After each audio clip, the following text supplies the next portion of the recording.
We care about student feelings. Why?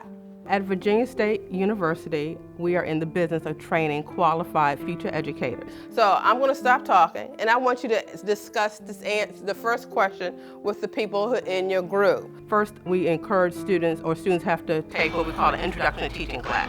So how can a school ensure that the cost of attending a school affair is not prohibitive to some of its students? Okay? And in that class, they learn the basics and the backgrounds about teaching, about classroom management and what happens in curriculum and instruction, and how they teach and how to interact with students. Hello. My name is Corey Ward, sophomore from Virginia State. We're one of the few programs that send the students out as early as their freshman year. But I'm excited, though, that you want to teach. We send our candidates to different communities so that they could get the kind of practical experience that we think is important for them to be the kind of diverse teacher we expect out of our program. Then when you're done, read the directions. And they Together. get to interact with kids and observe to see if this is something that they actually want. Not a lot of programs on this campus offer opportunity to be able to go and actually experience your field of study. It's no better feeling than being around the kids if that's what your heart is really for. Seeing the teacher, because you will actually be a teacher once you graduate. How you doing? Hi, kids.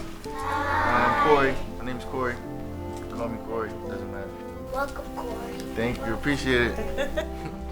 When you talk about the history of Virginia State, it's surrounded by teaching. Like the university actually started as a normal school, meaning it began for the sole purpose of training teachers. Like that's the reason the university began in the first place.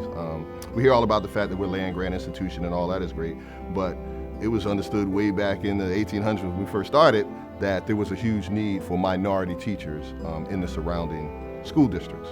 So we started from there. And you can email it to me or you can print it and just put it. Because that's kind of the backbone of what we've done, education has always been very important here on the campus. So we've always been dedicated to trying to produce as many and more importantly, the best teachers that we possibly can. Cumulative. What's cumulative mean?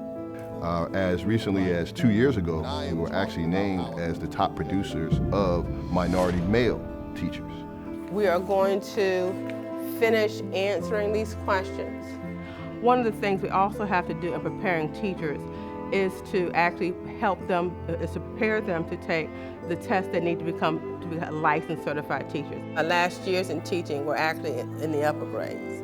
Those tests, however, are all interwoven into our curriculum so that you are better prepared for those exams prior to graduating. Part of our conceptual framework is all of you being a reflective practitioner, right? What that means is 100% of our students pass the licensure exams before they graduate from the university. boom, you were driving down the street, the light turned yellow. 260 times. Virginia State University, the Trojans are doing a phenomenal job in helping with the workforce, and a lot of high quality teachers every year are coming out from the education program and entering our K-12 system and really benefiting children. We can boast that we do have proud alumni who go on to be Teachers of the Year. The 2019 Virginia Teacher of the Year is... We announced the Teacher of the Year for Virginia, who is an alumni for Virginia State. Rodney Alexander. He actually teaches in Richmond public schools. His name is Mr. Rodney Robinson, so he's a teacher at Virgie Binford Education Center in Richmond. I am filled with pride with him winning Virginia's top honor of Teacher of the Year. I tell him all the time, I take credit because when I became a principal here, I said I needed the very best our district had to offer, teaching with me here at Virgie Binford. So you want to have our new wave of kids? Yes. I had a vision, and part of that was making sure I had the very best. So if you went to jail for selling weed and now you out. Every young man that is here has been accused of, not convicted, but accused of committing some type of crime. So for every 100,000 people we have in this country, say we had locked up 730 people. And what Mr. Robinson teaches them is that you're greater than your current circumstance. Even though you are here now, doesn't mean that you cannot still be a productive, meaningful part or meaningful person in society. 71% of people in the Department of Juvenile Justice are young black males. One of my goals of teaching my students is because I'm a social studies teacher, I want to make them civically responsible citizens. And then also during the 1960s, there were a bunch of civil rights cases. And also, by making them civically responsible citizens, I want them to understand how they can contribute to society. Who's the one person, the one hero we always talk about from the 1960s? Specifically in the Juvenile Detention Center, my goal is for them to understand the system that they are part of in hopes that they will reduce their recidivism rate. Good news is, with some of the books we ordered, we got the audio books as well. Okay. And that'll help. I believe that Mr. Robinson won this prestigious award because of his commitment and being committed to the children who are often not well invested in, especially in the educational arena. So he has set the bar much higher for those of us within this educational setting to be able to reach back and pull up these kids who often are forgotten. All right, if you think the answer is A, raise your hand. All right, good job. C is the answer. Virginia State has had a fantastic reputation for developing teachers of color or minority teachers for the state of Virginia. So let's look at this number, 769. I'm very fortunate that I was chosen as Chimborazo Elementary School 2018-2019 Teacher of the Year. Make sure when you are setting it up, make sure... Mandela earned the award of Teacher of the Year essentially through being the type of teacher, educator that I would want others to emulate in the school. We have 6 minus 8. Mandela is bright and very energetic. Can you tell me one answer that... The thing that's great about Mandela is not just the fact that he is an outstanding teacher, like he understands pedagogy. So we have 70,000. I feel and truly believe that every child can learn. Awesome job. Like he understands how to convey information in an effective fashion. If you have 2 fingers, can I take away 4? I don't have 4, right? Each and every day, I get up in the morning and I know that I can change and impact a child's life. So we can work on estimating and work. But more importantly than that, he understands his purpose for being an educator. So when I call your name, you're gonna come and join me, okay? Langston, Markel, Morella.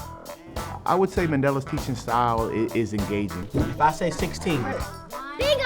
All right, we have a bingo. Kids like to get up and move. Let's count this together. You ready?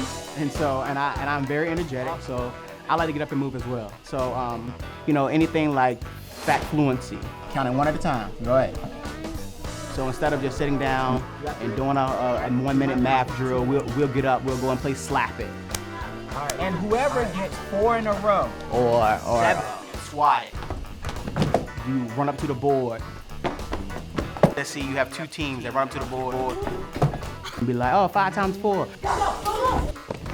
Oh, 20. No. If you make it fun, it'll be less challenging for the students, and it'll open up their whole mind and perspective about it. He sees it as being as much more than just, I'm teaching these students how to add, subtract, multiply, divide. All right, high fives for all of you. High fives. Good job.